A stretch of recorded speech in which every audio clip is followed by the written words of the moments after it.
Arwaki ni machiegni nyakwara moga jwangi chenro makawuono mar ohala gi mwandu. Ma en chenro mamedo kono ni yore mopogore opogore kaka inyalo chako ohala kendo tayo makare. Nyakwara moga jwang kawuono ka wachako mesa mar ohala gi mwandu wamenyo ohala. Mabende nyabedo kipenjori ni bende ing'eyo ni gigo mantiere e udi inyalo lokogi kanyo ka iketogi kuonde mopogore opogore. Ka iduso ot mantiere ei ot kod mago mantiere oko. Ma en ohala ma jok moko bende keto bedo yuto margi mapile ka pile.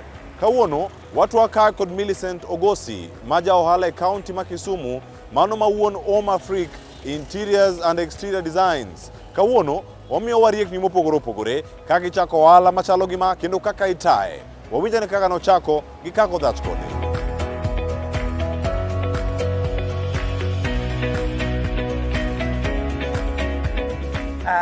Nyinga en Millicent Ogosi. Ohala ni nachako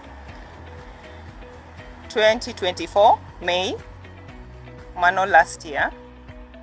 To gimano mi achake atimoga interior design. To sama timoneji interior, I usually aketoga samora keto flowers, lurege kaka aginene aloso od ng'ato. Samora keto flower moro kate kona kamoro, to kate garden gini kechatimo interior gi exterior. Koro samora keto negi, adwana ket negi flower lakini or plant. Koro yudo plant no bedo ga katek. Kaka dwa yudo plant monda dhia kete to ng'eny plants mag indo mana duaro na yudo ga mana Nairobi. Koro aparo ni to mondo bed na mayot yudo plant. Abro timo nang'o mondo katimo nikech biashara na ng'eny Kisumu. Abro timo nang'o mondo mi sama timo interior to yotna mondo aginene. Mondo ayud maua machiegni aketne wateja e ute gi kate garden gi. Koro mano mi achako ohala ni, achake last year May, koro odhi mbele kamano. Chako ohala ni ok ne yot, nikech ne anyawacho ni ne aonge gi capital. Nokawa time mondo achake, kaparo kaka nyalo timo tok na yudi. Koro awuoyo gi osiepna moro, anyise gima dwa timo. Tapenje ko nyalo supporta. To openja mana penjo a few kaka ntie gi kama dwa chake to gi budget na inchal nadi. Koro anyise ni budget na manya chako go en kama. Koro apenje ka wanyalo romo mondo wawuo about it. Koro wawuoyo to onyisa ni okay, adhi neno gima nyalo timo. Anyise ni giminya timo kati nyiewo na mana materials. Ichulo fundi agero shed nikech ing'eyo it's a challenge tiyo ikamotimo chieng'. Koro nadwaro ni abed kama katimo ginene kata katimo ohala to ok ni an under distress mar ni chieng' chama ng'ogini ya. Koro osiepna no nogero na shed machako godo. Koro nadhi machako ohala no and achake kamoro. Challenge nen ni kama nachake nen kama rent, okay? To kaka rent no kanyo mano no kuon go. Ng'ama no miya space no kuon go. Koro obedo challenge nikech ng'ato obiro later kapenja ni to kanyo antie nadi. To anyise to wacho ni kanyo lope. Koro amanyo kamoro within the 3 months eka biro kae bende am renting. Koro materials some of them mane ango kocha emamuko aduoga chaka gero kae. Koro mano ne en challenge nikech mondi move to bed king'eyo ni mabe ok en kara, Koro kinyal ng'eyo kendo gima nyalo timre. Mago gin challenges ma asiko aparo ni to what if. But so far alafu jima Kisumu be jima ng'eny poko embrace the beauty of plants inside the house. Mara ning'eni en mabedo e yot. Aero loso flower plants mabete e yot. Flower mantie oko, plant mantie oko ng'eny Kisumu ka. E bath ndara kamora moro ibro yudo plant mantie oko. But anto a specify a plant mabete e yot. Matimo mi decorate godo ot. Koro pod amanyo clients mondo her gima chal kama.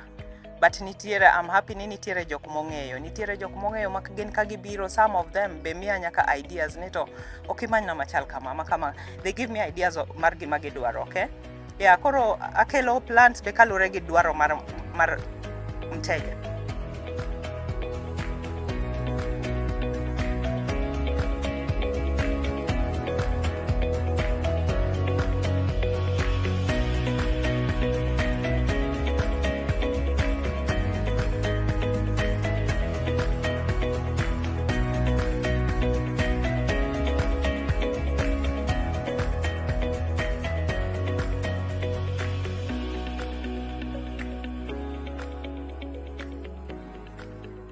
Gima keep moving e ohala ni ahere seriously. Atimo gima hero. From interior design, I love it. And gima timo with a passion. I get satisfaction sama mama mteja na omor gi gima oyudo ira. Kata tich matiyone. Korka interior, samora tieko tich, client more, ayudo ka it's very satisfying. Yeah, koro en gima timo out of passion. I really look forward every single day monda bikae, monda attend to my clients. Anything magola kae en gima chuna nikech ahero ni personally a deal gi clients awuon. Ya okairo weyo ngato ni ang no wuona gi client. Ahero ni atime kenda. Koro ka client oyuda nikech samoro ane field e tij interior. Ya, tido ka samoro ngato mayude ngama we mang ne gi yudi. To ka ngawinjo ni client na moro biro kata mano osenyisa ni abro biro, awinjo marach. Nikech dairo ni client na no yuda mondo awuo kodgi. And then maen gima dwaro ginene, odwaro ngat ma guide ni to maen maua ina mane kakete ot o behave nadi, odhi chanda, odwaro light koso odwaro kama tipo ntie, koso odwaro pi mang'eny, koso odwaro pi matin gi kainago. Mago gik ma ane manyalo nyiso client. Ngama weyo samoro ok ong'e ahinya ni to ang'anyis ng'ane nango. Nikech an mara no en passion to en gima I've learned over the time. Yeah, kendo nikech no kang'eyo ga plants before, to kana chako biashara, I've been reading about it. Koro sama somo no to ayudo information. Maka client obiro mo penjo moro, ang'e kaka duoke. Kenda konyo gi a lot nikech yudo ka openya ni to mane manya kete bathroom, mane manya kete living room, mane manya kete bedroom, mago gik ma ane manyalo konyo gigo. And how does the plant behave? Mano be ane manya nyiso gi ni plant ni eno behave kama. Kikete nyaka make sure no yudo some light, or nyaka make sure no yudo enough water, or don't overwater it. Mana kaka nawacho ni challenge ene ni yudo wateja every other time. But chudo ne okrach. Nikech kiyudo jomoero plant, inyalo yudo ka in a day ng'ato biro to kawa plants kata maromo 30,000. Tiyudo ka the whole month samoro pok iuso. Then ng'ata chiel biro to nyiepo like that. Or week moro ena week ma ng'ato biro. Kendo chak yudo kiloso pesa maber, okay? Yeah, koro chudo ne anyalo wacho ni okrach, en mana ni client flow ema samoro pod tin. But okane kama no buoga nikech the trend mar nyiepo kae en mana plant lovers. Ngamo biro ko hero flower, obro kaw with good amount. Yeah, masamoro amount mangata chelo chulo is enough to cover my bills for the business. Yeah, koro okanyalo wacho no rach. Ananya wacho no ber. I'm looking forward to even it getting better.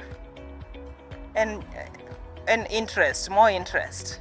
Yeah, and more interest nikech kaneno ka inge sama okineji jok nyepa enya to chunyi to. Yeah, so anya wacho na say again the fact ni clients gabiro ginyepo maber, ayudo more interest to mondo med build this thing. Otherwise inge chopo sama you just feel like ber mondo kara alor gini nikech koko tim na maber kara koro alore, but aneno kotimo na maber koro interest is developing. To kata kineno komwa bete komni kata mabete no or mi bete gi this one, it's a set of gine kombe magi biro gi interest marni pod entiere within my interest of my passion of interior design and plants. Koro sani adwa chako ohala mar outdoor chairs. Nikech asebedo kakelogi kae rito ji kawo, akelogi kae to ji kawo. But I'm not consistent. Nikech aonge gi storage maber mar ohala no, okay? Yeah, koro kakelogi to ji to dhi samoro bende aweya just because aonge gi storage, koro ka ng'ato kelo order tatimo. But koro ayudo kama adwa yawe just across the road opposite kama ntiere ni madhi bedo na mayot. Koro ineno ka en gima o build interest na every other day mondo achak gima chielo mondo adhi mbele kode. Yeah, koro anya wacho ni that's a big gain for me. Nikech interest mar dhi mbele go ohala no nitie.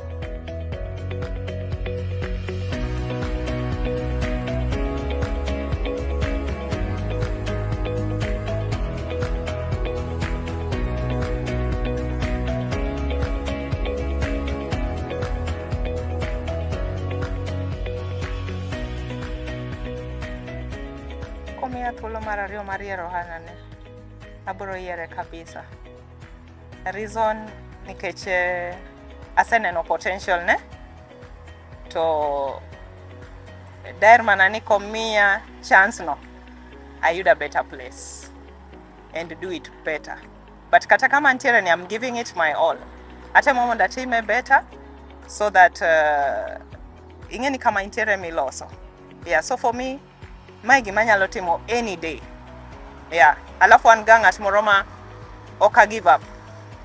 Kachako ohala, adwa neno ni ochopo kanye. Ok yot mondo give up. Emomiyo for the longest, interior design en gima setimo since 2010 while I was still employed. So it keeps on growing, I keep on learning. Kaka nachako gi soft interior, sani atimo hard interior. Nachako matintin gik moko kaka curtains, ang'o gini. Sani anya timo gik moko kaka tiling, atimo painting, atimo cabinetries, a lot. Yeah, sani I'm just full in interior. Koro en gima passion nitiere, koro en gima chunya ok nyal tho godo. To e piny masani be aselan ni tim gimihero. Kitimo gimihero ok inyal weyo mayot. But kitimo gimoro nikech ng'ato timo, you can easily give up. Yeah, anatimo gimahero, to bende ahero mondo I come up gi gik manyien nikech konyuoli a creative person, I keep on coming gi gik manyien. Yeah, but iyudo ka ng'ato timo because itimo. But me, what keeps me going is that I create my own design, I create my own ideas. Yeah, koro en gima kata okethre kawuono, tadwa chako manyien, abro chako. Kata olor kaeri nyaka many premises machielo, abro chako. Ka in gi pesa moro matin tidwa chako gimoro, kik ibed piny kirito pesa mang'eny. Samoro kibiwa ichake. Beda chaka gi matin ma intiere godo no. Ana nyalo wacho ni nachako gi plants matin kabisa. To nachako in an open air. Ma by the time ana approach friend na no, nen mana the challenge mar ni kama ntiere ni en too sunny. Chieng' chama, koth kobiro I'm running away, gika inago. But ok naluor chako kata mana gi 5,000. In fact, anya wacho ni nachako gi about 800 to get my first plants. Kase kelogi, then I ayuda around 10,000 to get my pots. Then kamane kaka nachako in an open space. Yeah, koro ngata madwa chako gimoro, don't fear. There's fear of the unknown. Mamoni chako gimoro, do not fear. Chake gi matin ma intiere godo no, and you never know kuma gino dhiterie, and you never know where your support is going to come from. Koro bera chako. Ananya encourage ngat mantiere gi interest mar chako ohala mora, whether it's one like this, chaka gi whatever little maingo. Kata in mana ga 1,000 bob. And what matters is the setup. Okinya bukri ni dwa chaka gimoro ti chake to. Setup is very important. Presentation, kaki I present girino, very important. Yeah, koro kato tinti present maber, you'll be surprised. Ni iyuda wateja. Yeah.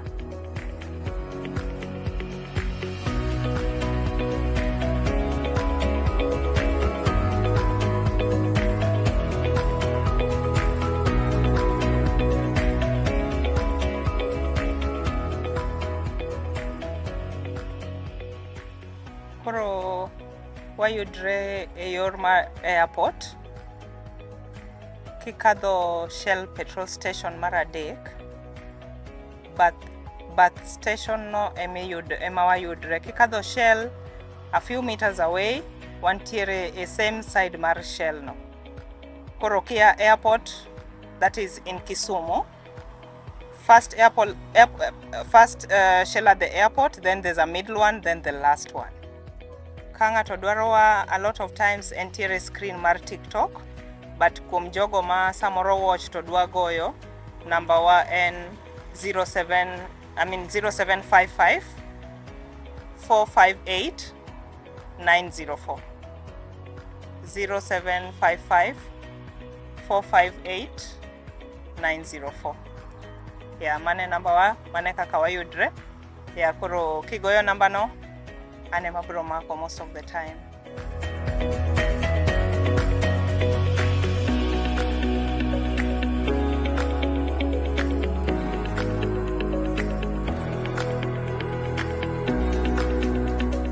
Nyakwara Mogejwang, ageno ni ohala ma itayo kanyo kod Millicent Ogosi County ma Kisumu omedi riekni moko kaka inyalo chako ohala kendo in bende itaye. En thuolo ni wakawo yweyo wa masani. Aduogo ka kod ja ohala mar juma. Kik idhi mabor.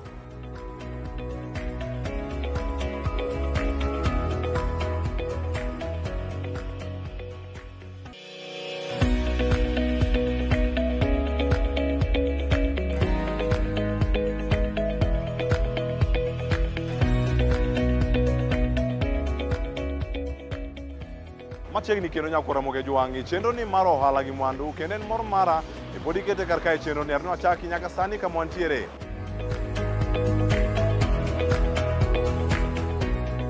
Kawuono Nyakwara Mogejwang e chenro mar ohala gi mwandu warango ja ohala mar juma ma igomio pod wago tache county ma Kisumu kendo kar kae wawinjo sigand joot ma sigand Joseph kod jaode Christine kaka ne gichako ohala. Ohala ni mar bedo kod duka mag uso ice cream. Nyakwara Mogejwang en ohala ma ithoro neno kuonde mopogore opogore, to bende ing'e kaka ichake.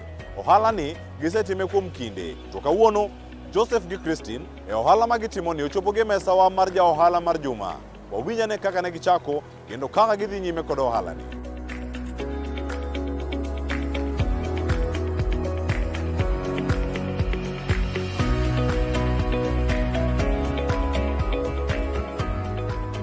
Nyinga ino ni Joseph owuon. An ohala ni ok en mara ahinya, en mar jaoda Christine mana kanuse wuoyo kode.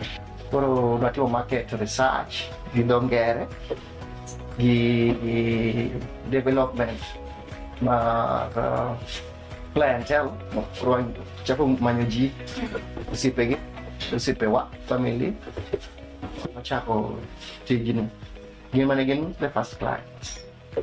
Koro isebedo kamano. Naturally no gima no ko inspire ahinya kaka profit inspire ji. Wana profit ok en gima neduong' na ahinya. Ne wada create gimoro maonge. Koro ice cream ni chalo en the simplest idea, but ji wuok mabor nyaka yo kano kucho ka biro kae. So the simplest ideas ema nigi no ohala. Waketo gima complicated. Initial investment not heavy, but acquiring the parcel, the development, the facelifting mar digi takes a lot of money. Gima no inspire wa mondo wachaki kata gima no inspire mondo timre. Chandruok mokwongo en mar stima lal sana. Nini is heavily based on ice cream is heavily based on ice. Martinelli power nyaka bedra, but one generator as well. For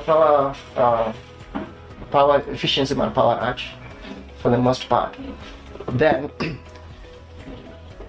in business ma change the time and seasonal, but pokobiro the challenge maduong cage marwene uso kata ko chuth kata ching rieny kata ko chuth.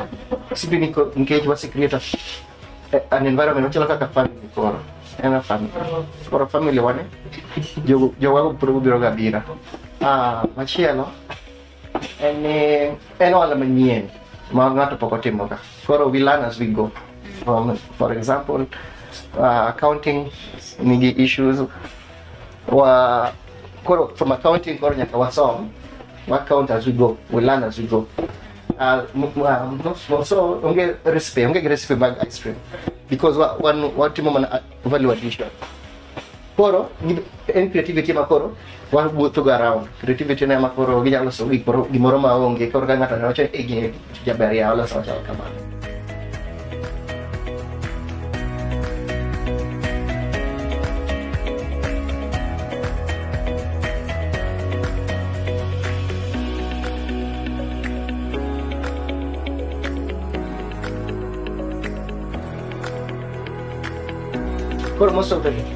Most of the systems ma ji tiyogo sani are automated, but nyaka gidhi e manual mondi kapok wa automated mondo ging'eyo gin the basics, the back end.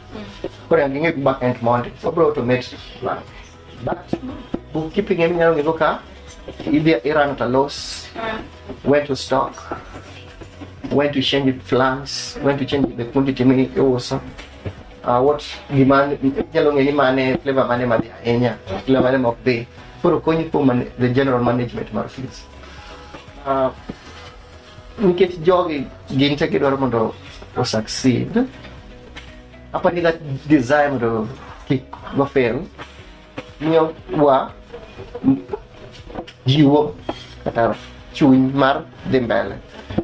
But generally aparo gima inspire for my business nyaka succeed, and the initial investment, not just in terms of money, even in terms of time, skills, magomiyo wadhi mbele.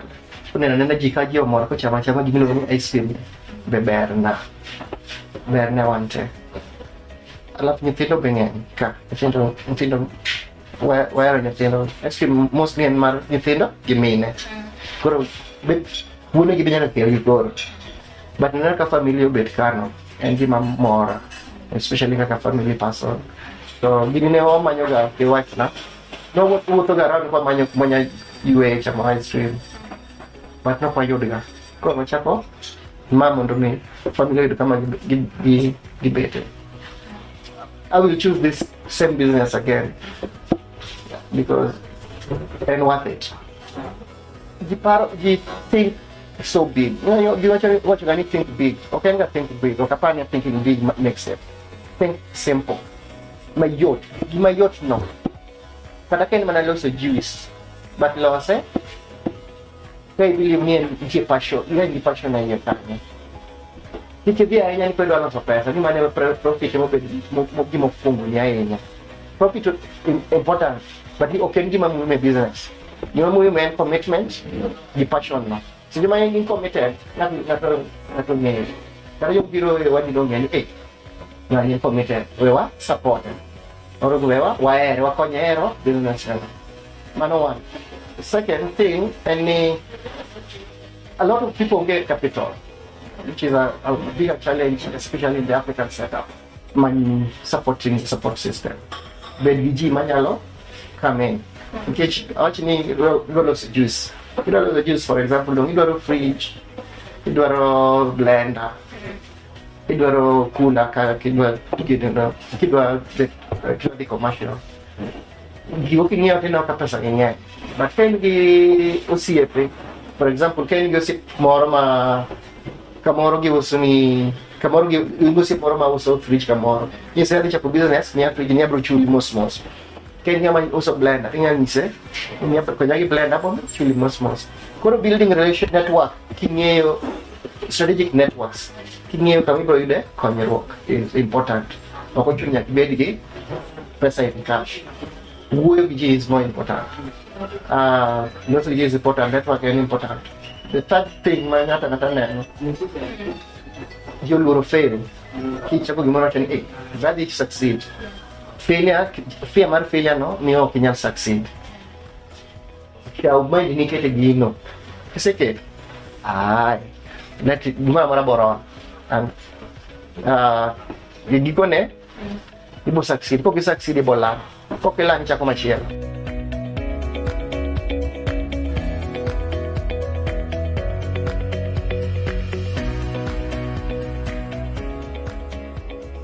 Nyakora Mogajwang sigana ka sigana mawakelo ni cheno ni maro Ohala gi Mwandu en mar neno na dieri ibedo kod riekni ka ginyalo chako ohala kendo tayo makare. Ageno ni sigan Millicent Ogosi mano mantie kaunti ma Kisumu kaachiel koda ka ohala ma itimo kod Joseph kod jaode Christine mayudore bende kaunti ma Kisumu omi riekni ka ginyalo chako ohala kendo taye e yo makare. Mane makelo e giko mar chenro ma kawuono mar Ohala gi Mwandu. Tudi koda kendo juma manyien ka omenyo ni ohelni mamoko wami riekni ka gibiro chakogi kendo tayogi e yo makare. Oriti masani nyinga Cleophas Oluoch.